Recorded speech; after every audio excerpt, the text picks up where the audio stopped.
It has come to my attention that I play a lot of games, and because I play a lot of games, sometimes they kind of merge together in the old brainium, and as such I have troubles remembering the titles of certain games I've played that I'd like to revisit. So I had this idea about making a monthly gaming diary where I will upload clips, thoughts, basic hints and tips if required of what I have played that month. I figure it might be a good idea, and also if y'all are watching this, you might actually find a game that you would also like to play that I have played. Man, I'm bad at intros.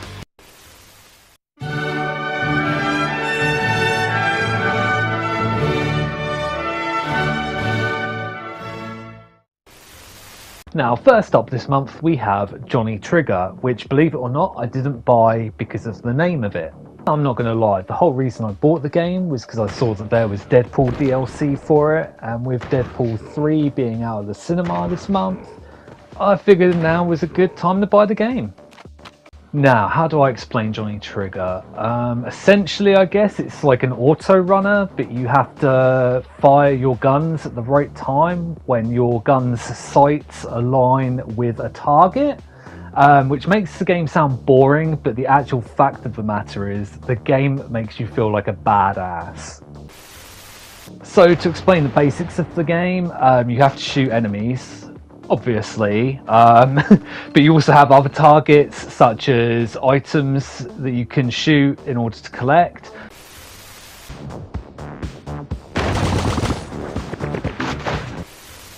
Also, there are certain traps in the levels you can get skill kills with. These include anvils that you can drop on enemies' heads, exploding barrels, surfaces that you can ricochet bullets off of, and lastly we have spike traps, which are just awesome. Whatever you do though, don't shoot the hostages that are crying out for help, because that will just fail the mission instantly. There are different unlocks you can get in the game, such as weapons, characters, weapon skins. These can be unlocked in multiple ways, like there's DLC, as I mentioned with the Deadpool DLC, but you've also got progress bars at the end of levels.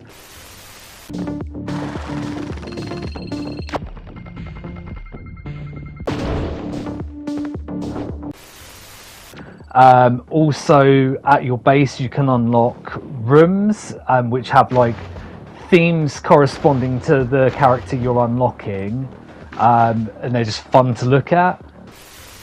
So here we have the Master Chief room, which has an assault rifle on the wall over there, also miniature warthog on the desk, which is just cool.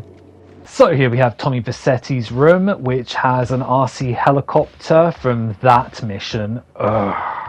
Also rotating money and guns from the GTA games, which is just awesome. We have the Bat Cave, which has got obviously the Batman armor, a whole bunch of gadgets there, and the waterfall. Also up on the ceiling there's some bats as well. So yeah, that's cool. And we have Rick's room from Rick and Morty, which has Pickle Rick over there, and also the robot with the purpose, if you know what I mean. You know, Rick and Morty fans, come on. The creators of the game know the player wants to be a badass.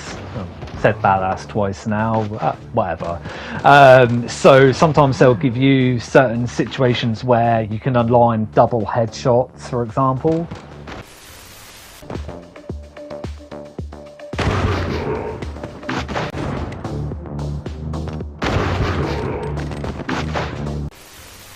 Or even instances where you can get multiple headshots in a row and just feel unstoppable.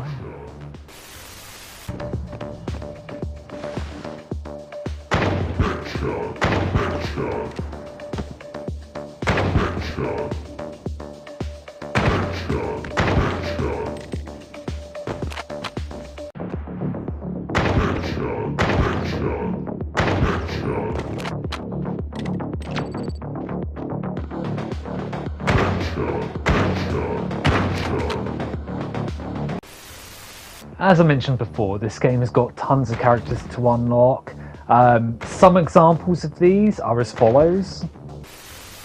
So we've got the Punisher, Lara Croft, John McClane from Die Hard,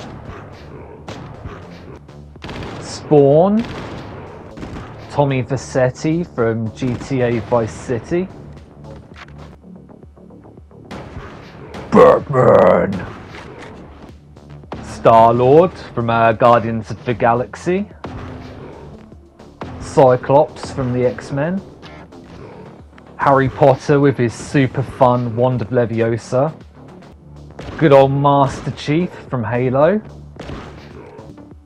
Rorschach from The Watchmen, Shredder from Teenage Mutant Ninja Turtles, Vegeta from Dragon Ball Z. Yeah, it's Rick from Rick and Morty. Yeah, we got Johnny Rambo. And it's really fun just going through the levels as your favourite characters. Although, I will say it is a little bit, meaning absolutely jarring to see Harry Potter here sporting an AK-47 shooting up a bunch of dudes. J.K. Rowling presents Harry Potter, Origin of the Wizard School Shooter, am I right? But yeah, all in all, a fun little game and a good start to the month. On to the next one!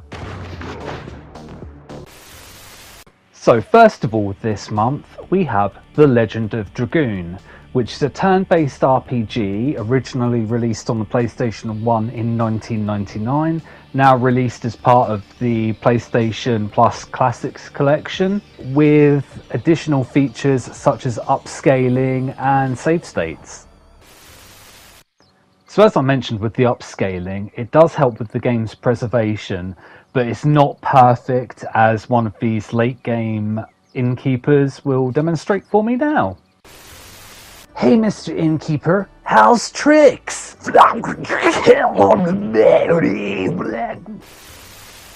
So although this is a turn-based RPG, there is a certain rhythm element to the battles, where it has a feature called additions.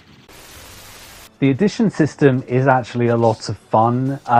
You start off the game with, say, 2-hit combos, but then you unlock ones that are 8 to 9 attack combos. And if you nail all of the hits, you end up doing like a finalization attack, which your character will shout out, and that counts as one time you've done that. You have to do each one of these additions 80 times in order to unlock each character's ultimate edition, which is totally worth it. Sometimes in the battles you'll end up with a red prompt that you have to press circle instead of X on.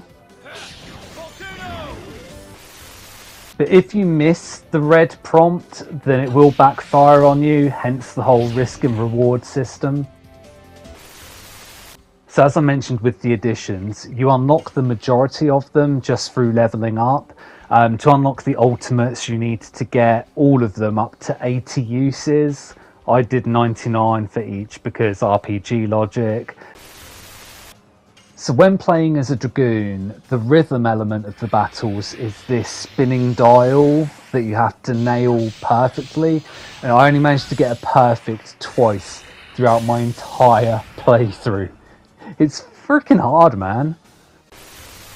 One of the things the game does try to do is incorporate a difficulty system by giving you very small amounts of experience and gold for battles, meaning there's not really any incentive to grind levels and things like that like you would with other RPGs. So to follow up on what I was saying about the small amount of experience you get from battles, any experience you get is divided between all of your characters. And for example, this battle here, you end up with 22 experience, and it takes hundreds of experience to level up at this point. It is crazy. So here's something I thought was pretty cool. When you're in a battle, if you press the R2 button, You can change camera angles, which is nice.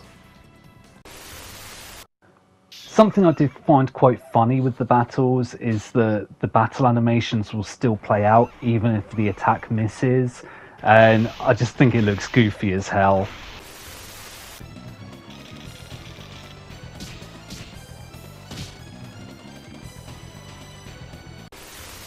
Something I did like with the battles is the unique ideas that some of the bosses and enemies have got for attacks.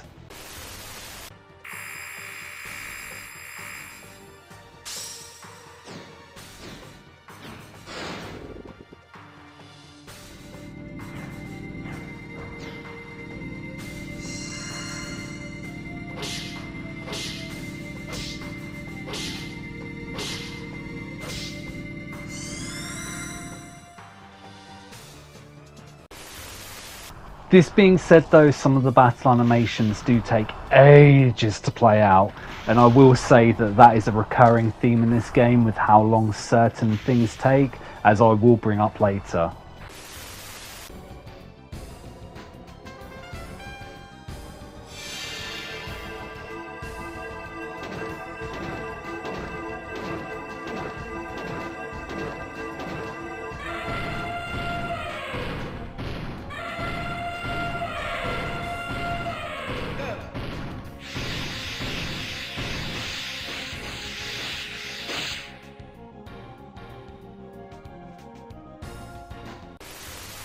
Another example of how long this game takes to get through anything is just how text heavy it is.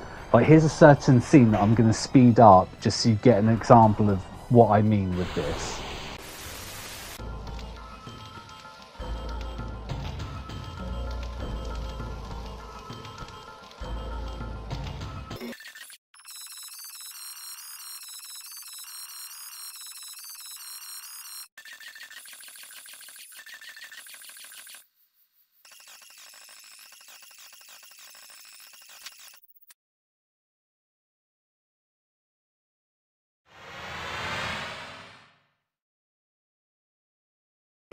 God, I hate reading. In fact, play that bit back again.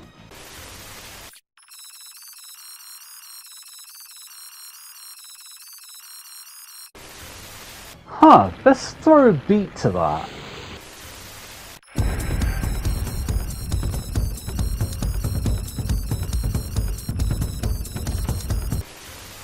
Perfect.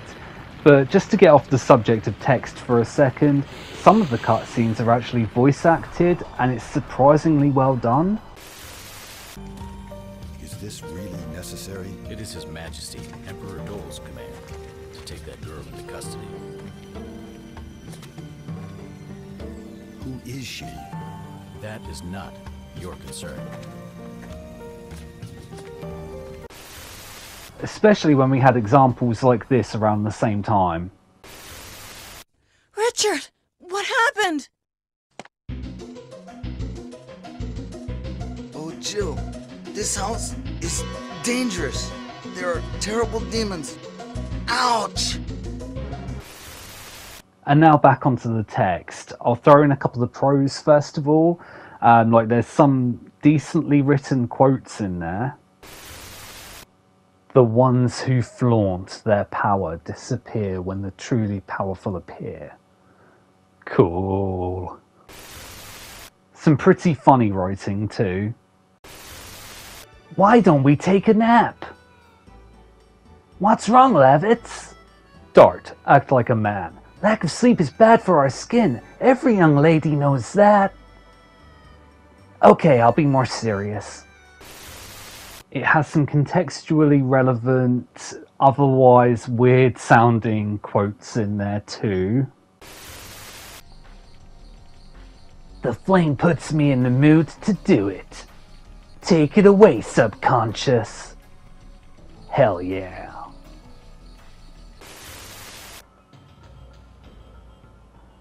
Three holes, what are they?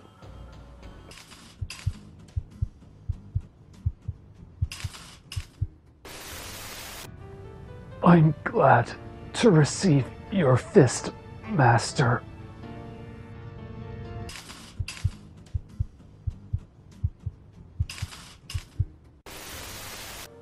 Oh, my dear daughter, I miss those days when you used to say, I'll marry you, Papa.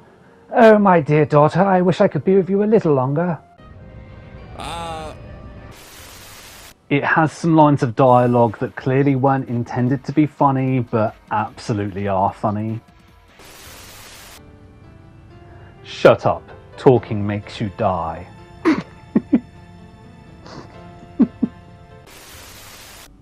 These babies are dead too.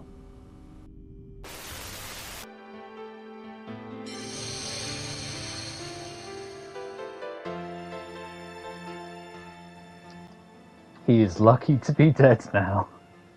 Ladies and gentlemen, he is lucky to be dead now. Also, Lavitz, you okay there, man? You appear to have a quarter of your face missing. But my theory is the reason for this is there's several times that the dialogue seems like it was badly translated, and I feel that that might be the biggest contributor to that. I cannot get rid of the smell of alcohol. Damn alcohol!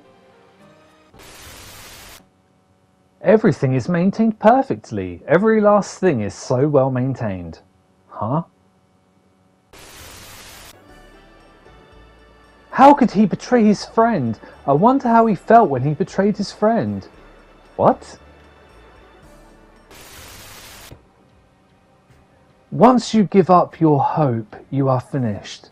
Even if just a little remains, as long as there is some hope, you'll never give up. What? Make sense right this second, or I swear I'll execute you where you stand! For a PlayStation 1 game, I think that The Legend of Dragoon has got some really epic moments, such as your first Dragoon transformation.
I also find that this game alludes to some pretty dark moments as well, that other games will not broach the subject of, such as the implication of child death. So here they have this small girl in a doctor's office, and they allude to her dying. They say I have an illness that is not curable even with clinical rays. So that's pretty dark, but then that springs in my last chance. If this doesn't work, she's gonna die. Jesus! I couldn't for the life of me work out if this moment was meant to be funny or not, but it absolutely has some perfect comedic timing. The girl from Celeste was taken by the red guy. What? What did you say?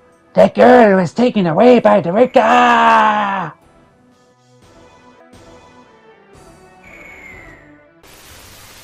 It also has some genuinely sad moments, such as when one of your main party members dies.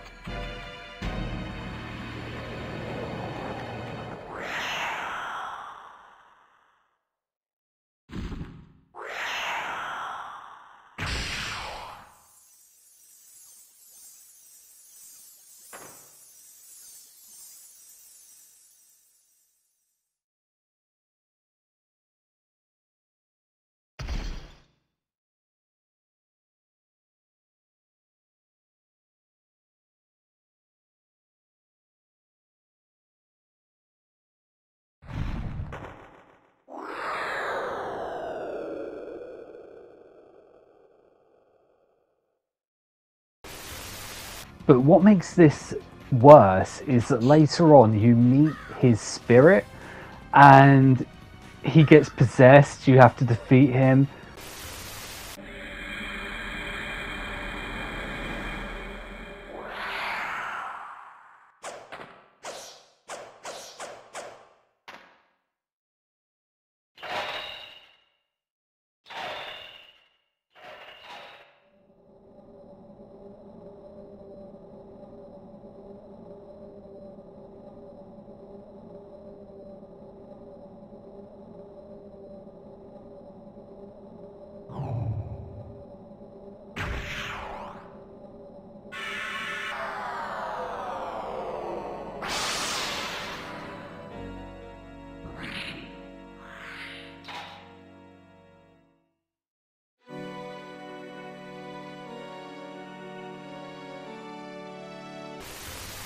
And then you have to watch him die again as he sacrifices himself to let you get to the final boss.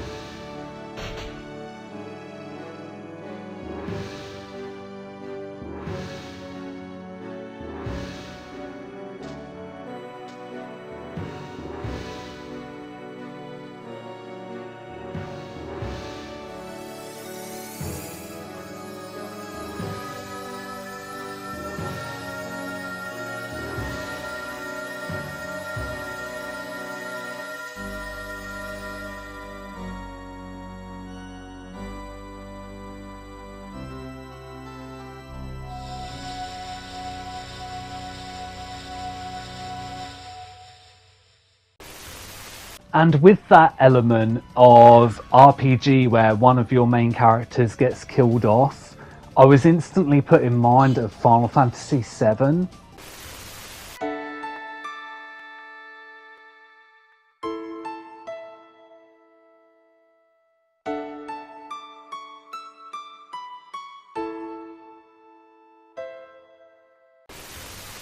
And then that came up several other times as well, such as the grey-haired antagonist.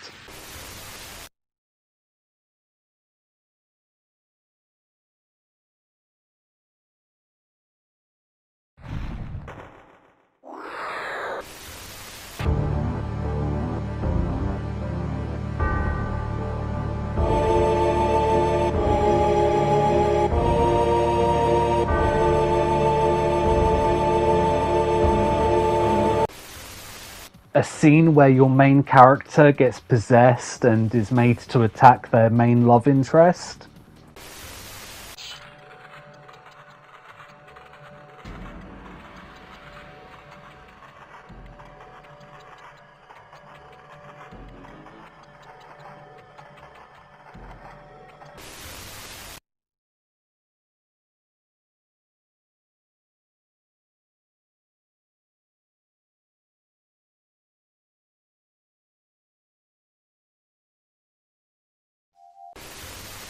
And this scene when you arrive at Black Castle, I couldn't help but see that scene where Cloud, Tifa and Barrett arrive at the Shinra building.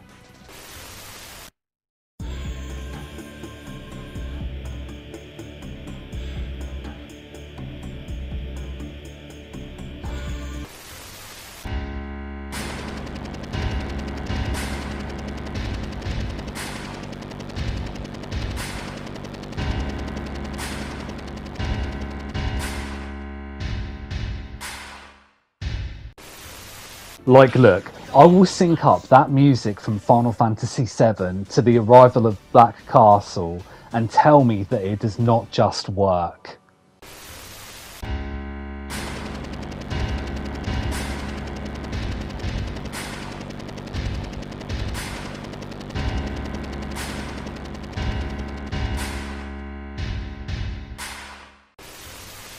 I did find that there were some issues with consistency and immersion with the game. Like, for example, this part here, where it's a 2D side-scrolling game for some reason.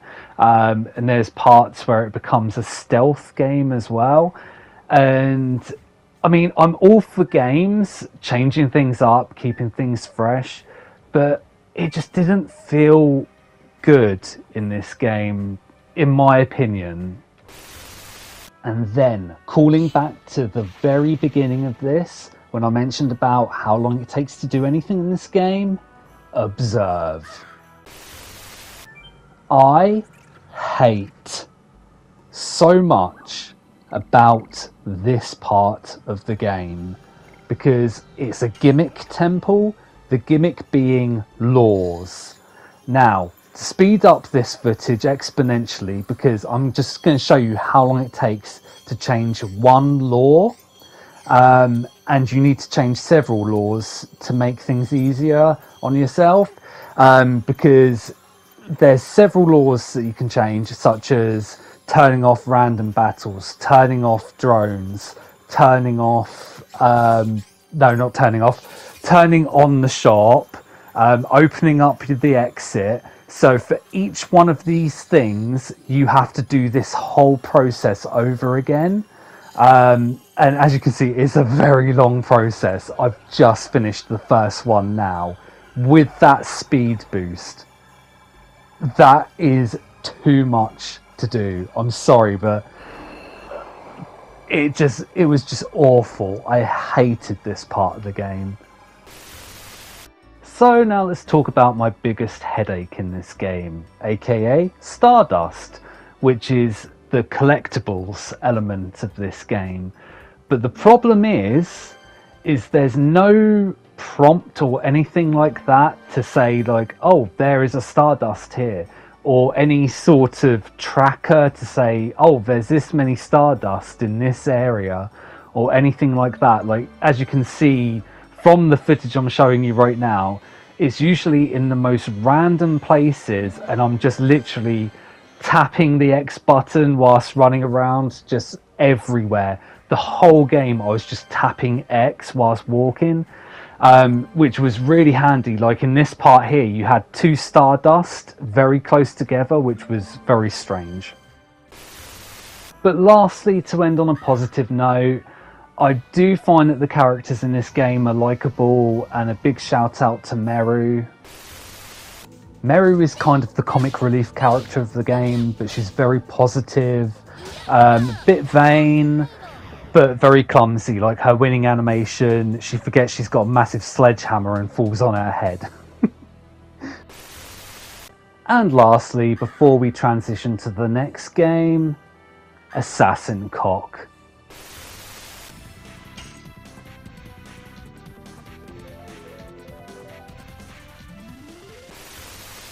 I wonder if the Assassin's Creed Brotherhood would be interested in that. No, thank you. I've got my own. And moving on to Dead Station 2, which is the first of this month's absolute stinkers. I did not enjoy this game at all. The translation in the text is atrocious. I have no idea what the game's about, other than you get stranded on a planet and you need to escape. I didn't care about the characters in it. You have, I think, 2 or 3 melee weapons. I can't really remember. That's how bad this game is. I can't remember already on that aspect. And you have 1 gun, and that's it for the entire game. Woo! So the whole reason I bought the game in the first place was I felt like the art style looked quite reminiscent of Castle Crashers.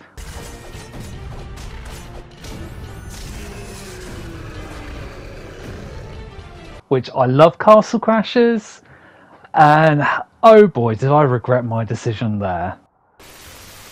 So along with the art design, I will say one other good thing about the game, which is you can unlock new skins. So as you can see, I've got like a Master Chief costume here, or, well, you could argue it could also be the Doomslayer. Either way, it's a cool design, so we'll go with that. So there is some variety, like you can upgrade your character and weapons using things like these nuts, and also like leveling up. The enemies in the game are so repetitive. I think there's like 3 or 4 types, that you just have variants of. And they don't vary a lot. It's like, oh, maybe they have spikes on them when the others didn't, or maybe they're different colours. That's it. That's it. The game just feels bad to play though. Like, this is the shooting mechanic. Like, why does the screen shake that much? It's just, it doesn't feel good to play at all. And even when it comes to the melee combat, it's like attack, back away, attack, back away, attack, go to the back, attack. It's very slow, very monotonous. It's just, as I say, it does not feel good to play. As I breezed over earlier, this is the upgrade screen for your gun, not guns. And this is the upgrade screen for when you level up. And I think that covers basically everything I want to say on this game, which, judging from the fact I actually completed the game, and this is everything I need to say on it, yeah, I would not recommend playing this at all. Okay, embarrassing moment time here. Dragon Ruins. I just finished a 5.5 minute long review on this, and then afterwards accidentally deleted it, and also the clips that I used in it because I'm an idiot. So yeah, essentially though, this was the second crappy game that I played this month. I'm an idiot. Next up we have this game called Back Again, which is a first-person narrative-focused platformer with certain puzzle elements to it. And I've got to tell you, this game is criminally under the radar. It's honestly a really good game, and I'd heard nothing about it until I played it. The narrator in the game is also the creator of the game. His name's Dexter Manning. If the name sounds familiar, he also created a show on YouTube called Sanity Not Included back in the machinima days. I was a huge fan of it back then, still am now. I still follow Dexter Manning's work, which is why I had to buy this game when I found out about it. The game is so arty, like there's so much stuff just going on behind the scenes if you like look around. And it's like, does this stuff mean anything or not? And with this particular part, I couldn't resist.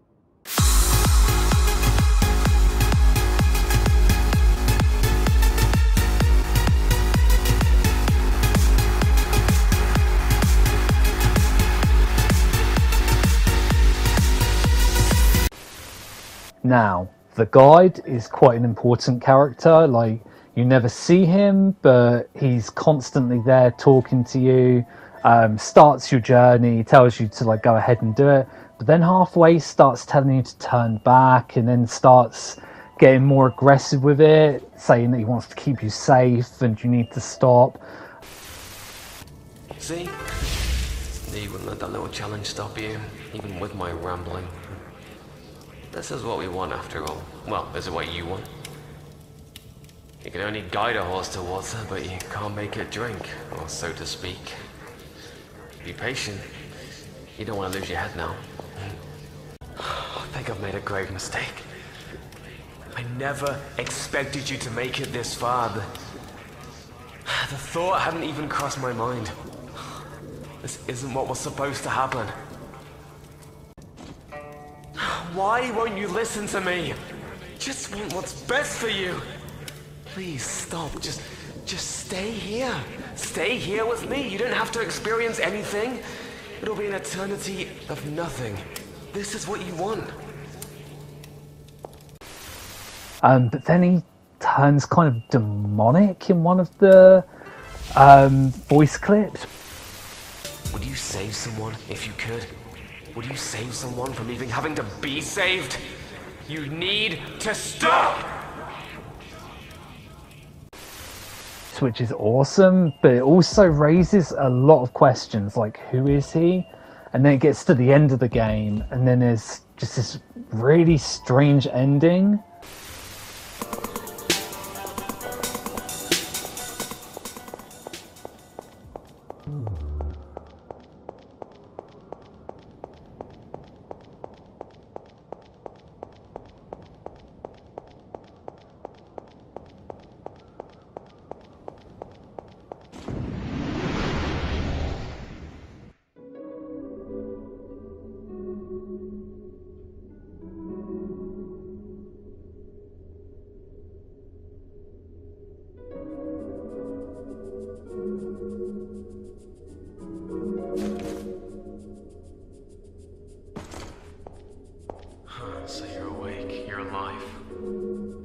sorry to warn you. All that awaits you here is despair now. It won't be long before you'll wish you had stayed where you were safe. I guess this is where we are now. Back again.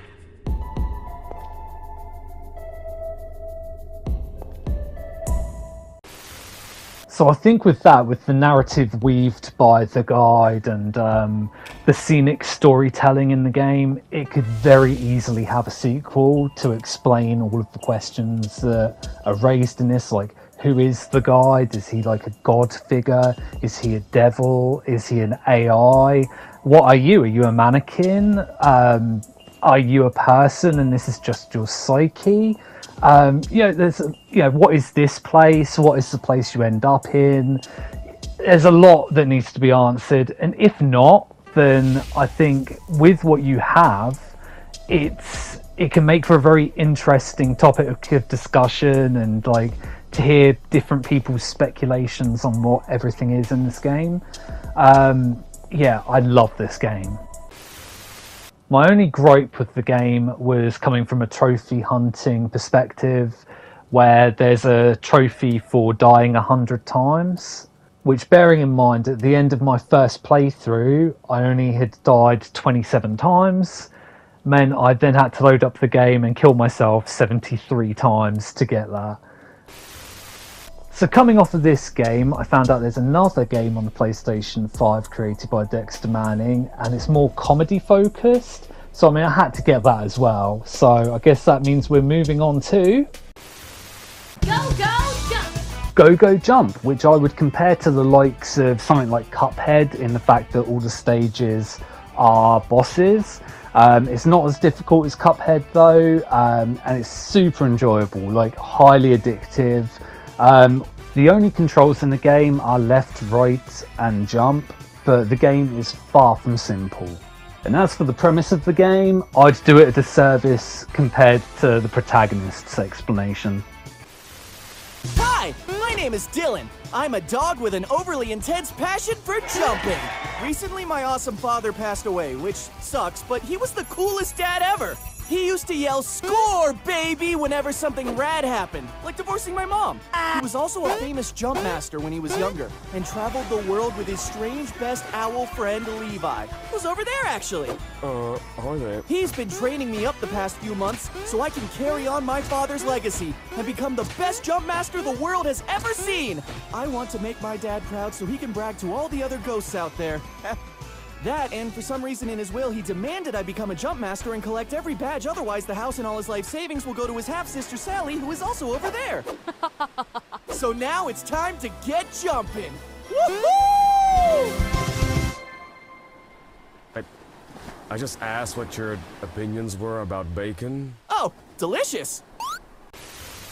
So the jump masters that you play against are as follows: Joey the giraffe, Trudy the lizard, Carla the dolphin, aka my absolute favourite, Matsuki the cat, or if you forget what he is, he yells it as one of his battle cries. I'm a cat! Jump! Natasha the elephant, Annie the rat, Angus the penguin, Clive the monkey, and finally Sally the sloth, who's the main antagonist of the game. Now ordinarily I wouldn't put an indie title on the same pedestal as like a AAA game, but the fact that Dexter Manning comes from a background of gaming and he has a passion for it, it truly shows in this title. Like, it's a game made by a gamer for gamers. Like, the gameplay absolutely comes first here. It's just pure fun, and there's not like a microtransaction in sight, no DLCs, add-ons, anything like that. It's the pure package in one. The majority of the trophies in the game are earned for the story mode, but there is an additional one for speaking to a NPC.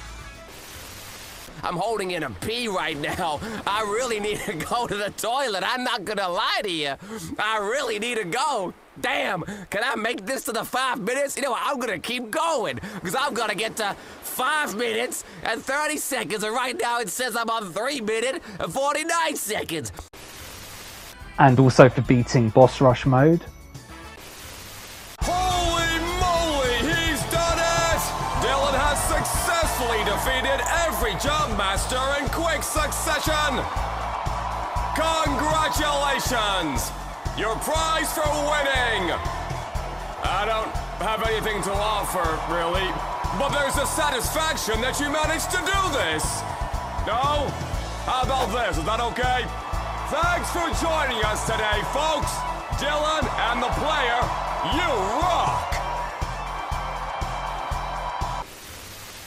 And speaking of boss rush mode, Go Jump has got so much replayability to it. Like, you have the boss rush mode where you have to beat every boss in the game in succession using just 9 lives.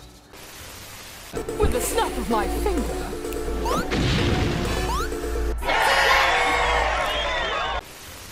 You have a survival mode where you play each individual boss continuously until you die, but after every 10th attack interval, it speeds up, so eventually you're just going to get, you know, ridiculous speed with the bosses.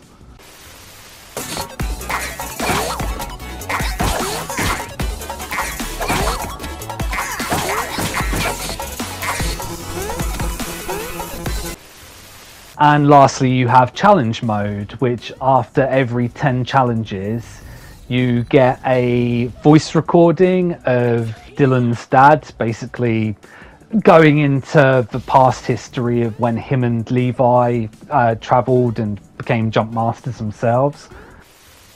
Okay, well, my friend here, his wife and him have been trying for a baby, and, She's preggers! She's proper pregs! yeah, what he said, but slightly more elegantly. Now, I don't want to give too much away or spoil too many of the jokes, but the humour in this game is just on point. Fulfill your destiny! Oh, and watch your step on the way out. Pretty sure there's a few stone steps that activate poison-filled arrows, which will leave you in agony for weeks until you eventually break down and wither from this world. All right, thanks for the heads up. For the most part, I think the game's got really likeable characters. The only exceptions to that, I think, was Joey the giraffe, which I just found a bit annoying, and Sally the sloth, who's obviously the main antagonist. You're not meant to like her. But I will say my favourite characters in this game were definitely Clive. Here's your badge! Don't give up on your dreams, kid! Sorry, I didn't hear you. Get out of here! Sure thing. Just gotta keep that dream alive, kid. Sorry, again, I couldn't hear you. Just leave! Annie. Excuse me, fellas. Hey, Annie, you gotta listen to me. I did nothing. I ain't the freaking rat. Is that so? From where I'm standing, you look like a rat to me. Unless you think I'm stupid. You think I'm stupid? No. You know what I meant. The different context. I mean, obviously, I'm a rat, but I'm not a rat. I mean, I am a rat, but I'm a rat, that kind of rat. And so far I've seen that there's a pattern of unhinged characters there, but I'd say also the lackey of Angus, the No penguin. Nothing can compare to Goonscape. Hi. Keep him occupied, please. No. And of course, as I mentioned earlier, my absolute favourite, Carla. I was going to be a pianist. Now look at me. Jumping around like I'm a sideshow freak. My soul feels more empty than the gaze in my eye. Oh. Cool. Let's just get this over with. As I mentioned earlier with the game's humour, I love its own self-referential jokes where it will sort of build the groundwork earlier on and then come back to it later on. Like, for example, here with Carla. Hello? I'm looking for Jump Master Carla? That's with a K, just to avoid confusion.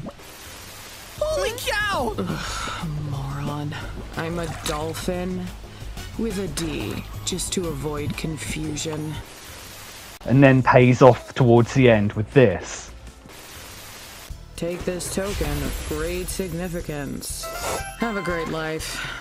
And that's life with an L. Yeah, an L for you, maybe. What? Farewell, Jump Master Carla! Oh, I get it now.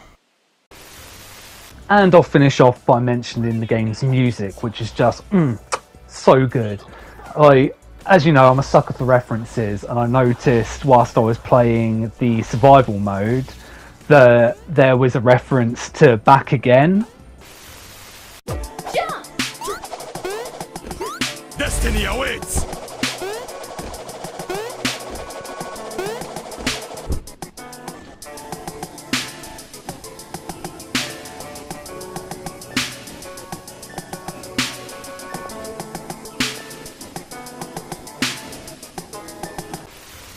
And when I played Annie's stage for the first time and the music booted up, this is gonna be fun! Show me them moves of yours! Jump!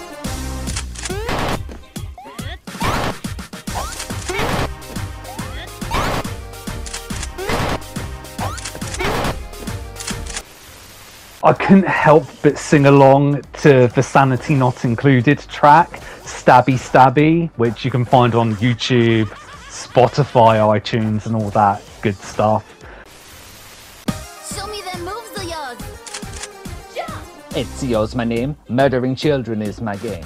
Stabby, stabby, slice and dice. I hunt you down and kill your mama. Cutty, cutty, killy, killy. I stab your eyes with my flesh bomb. So there's a few things you should know. My uncle's name is Mario. Am I on Wii or hell no? How do you like that, a Nintendo? I'll stab you in the face.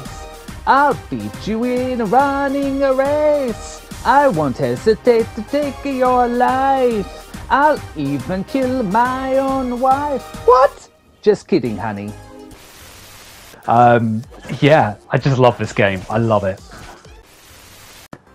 And lastly, we have Cat Quest 3, which is sort of like a roguelike RPG, or because of this game's reliance on puns, I guess we could say it's a like RPG. Yeah, oh, just kill me. So like with Cat Quest 1 and 2, the stories are vastly different, but they kind of tied together. So in this game, you play as a seeker, which is another word for a pirate, and basically you're trying to find something called the North Star, and your antagonist is someone called the Pirate King. You see now what I mean about this game's reliance on puns now. But yeah, where the first game you were playing as the Dragon Blood, taking down a foe called Dracoth and trying to find your sister, which there was a huge twist at the end, which I'm not going to spoil. The second game you played as two kings, like a dog king and a cat king. Your antitheses were named Lina and Wolfen, and you had to find the King's Blade. So you see what I mean about the whole stories are different, but they do intertwine through this other character called Alias, which is spelled A-E-L-I-U-S, but upon saying it out loud, I've realised it sounds like A-L-I-A-S, which makes sense because he acts like he's a good guy, he's aiding your journey, but at the same time, there's clearly something more sinister going on there. So, of course, he's got different intentions. It's an alias. Yeah, you see what I mean? Puns again.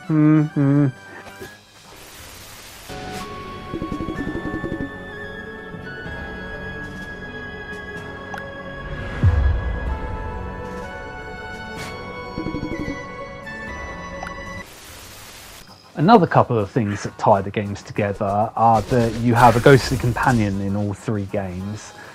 Which, because you're a silent protagonist, acts as your voice when speaking to other characters.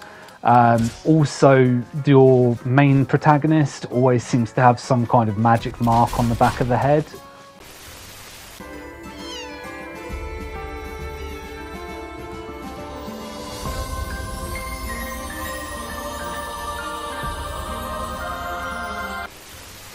There's a really good level of freedom in this game. Like, for example, here I am as a level 6 character, and I accidentally stumble upon a level 80 Duck of Doom, which is like one of the end game super bosses.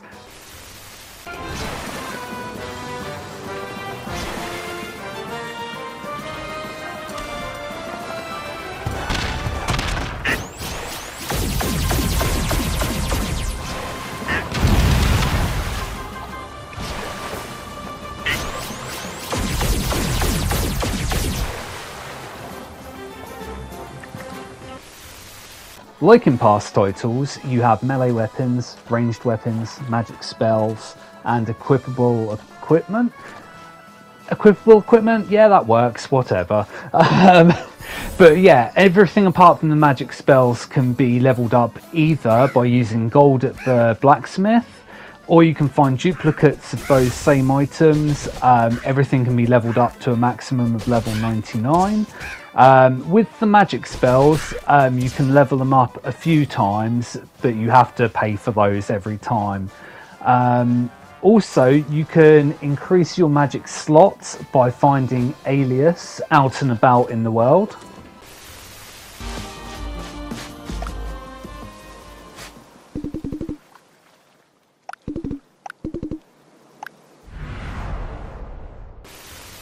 And while we're on the topic of Alias again, this game actually explores his motivations a bit more than the previous 2 titles, including ending on this amazing moment.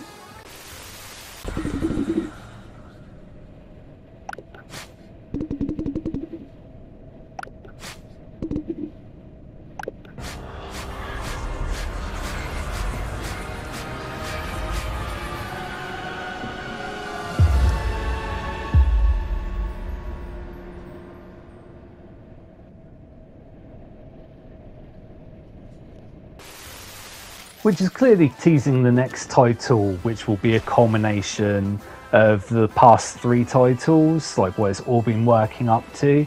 But what I'm still sort of getting my head around is there's all these different iterations of Alias. Like they all seem to be different characters, but they are all him at the same time.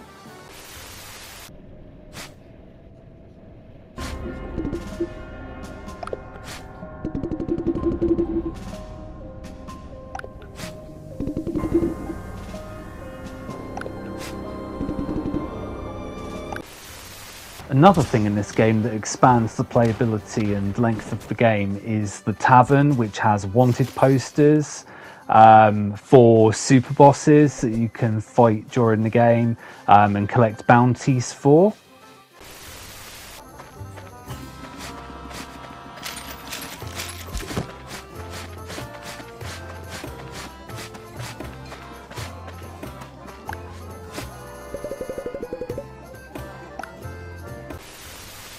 I will say I do like the addition of ship combat in this game, but my absolute favourite bit of the whole game was this additional dungeon, which is called the 8-bit dungeon, which is a clear inspiration from Castlevania titles.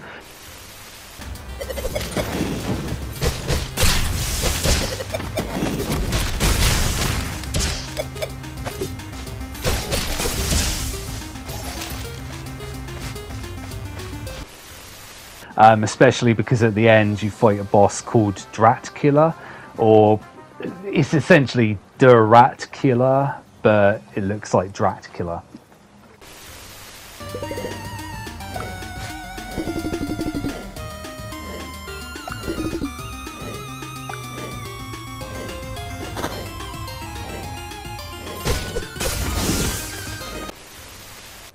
So all in all, it's a fun title, a good little time waster, but I don't know, I don't think this was as good as the previous 2 titles. I felt it was a little bit short, and the length of it had like artificial padding, like the RNG of trying to get certain equipment. Customary trophy talk. Armiari Fashionista for getting all of the equipment in the game is a nightmare. It's RNG based. The real trouble is getting hold of the weird mushroom in the game, which you have to go through the Infinity Tower to collect. Most people have said around 10 to 12 attempts. Yeah, that's great, Peter. Talk to my dick. For me, it was 23 attempts through the Infinity Tower to eventually get it.